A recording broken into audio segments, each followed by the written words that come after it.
Apakah kamu memilih yang mudah atau kamu memilih yang benar?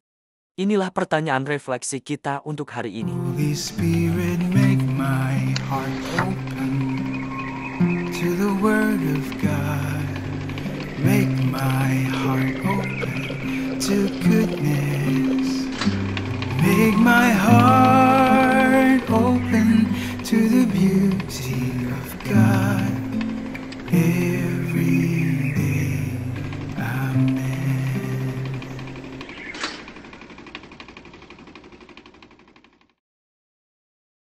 Hari yang penuh berkat untuk Anda semua. Saudara-saudaraku yang terkasih, saya ingin memulai dengan sebuah kisah tentang Rosa Parks. Pada tahun 1950-an, di Amerika Serikat, ada hukum-hukum yang tidak adil yang disebut hukum segregasi. Hukum ini memisahkan orang kulit hitam dari orang kulit putih dalam hampir semua hal. Sekolah, restoran, kamar mandi, bahkan bus. Di dalam bus, kursi bagian depan disediakan hanya untuk penumpang kulit putih. Jika bus penuh dan penumpang kulit putih membutuhkan tempat duduk, penumpang kulit hitam harus menyerahkan tempatnya.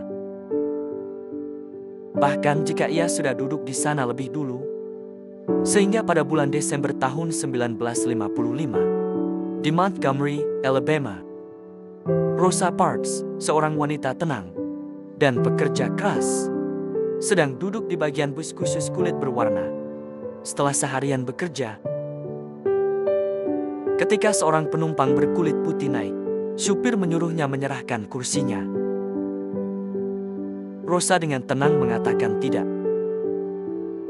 Karena itu ia ditangkap.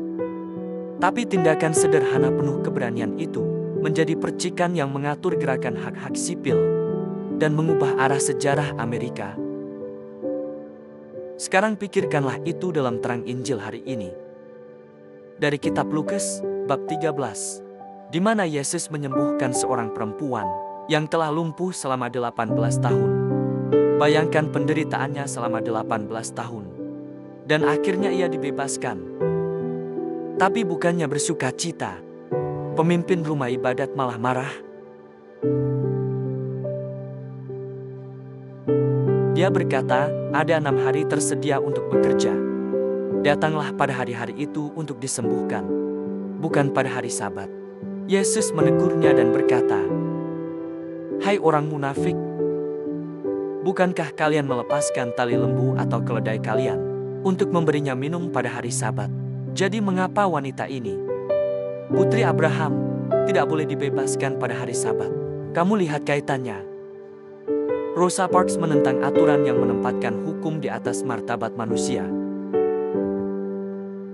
Dan dalam Injil, pemimpin rumah ibadat menempatkan hukum di atas belas kasih.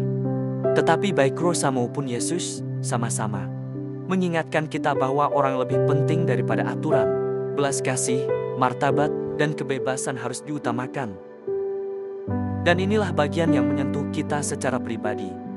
Terkadang tanpa kita disadari, kita juga terjebak pada aturan atau penampilan lahiriah.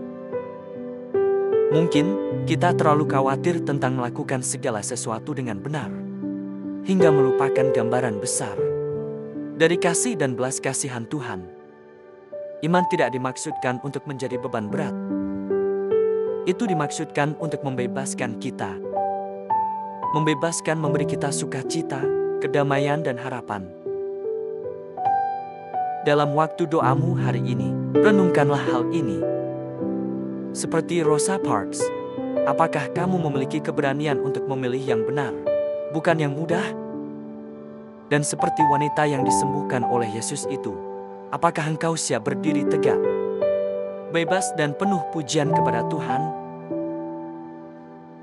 Saudara-saudariku terkasih, jika refleksi ini menyentuhmu, bagikanlah kepada seorang teman yang mungkin membutuhkan sedikit penghiburan. Dan jika kamu ingin terus bersama saya untuk refleksi-refleksi berikutnya, silakan tekan like dan subscribe. Terima kasih sudah bersama saya hari ini, dan saya berharap dapat berjumpa lagi di Senin depan. Mari kita tutup dengan doa. Dalam nama Bapa dan Putera dan Roh Kudus. Amin. Bapa yang penuh kasih, sumber segala kebaikan, terima kasih untuk Injil hari ini. Ya Tuhan, Engkau telah membebaskan wanita yang menderita selama bertahun-tahun. Dan sama seperti Rosa Parks yang menunjukkan keberanian untuk mengingatkan dunia akan martabat manusia. Bebaskan kami dari apapun yang menahan kita. Ajari kami untuk hidup dengan belas kasih, dengan keberanian dan dengan kepercayaan penuh kepadamu. Dalam nama Yesus kami berdoa. Amin. Dalam nama Bapa dan Putra dan Roh Kudus. Amin. Semoga Tuhan memberkati keluarga Anda, iman Katolik kita dan Couples for Christ.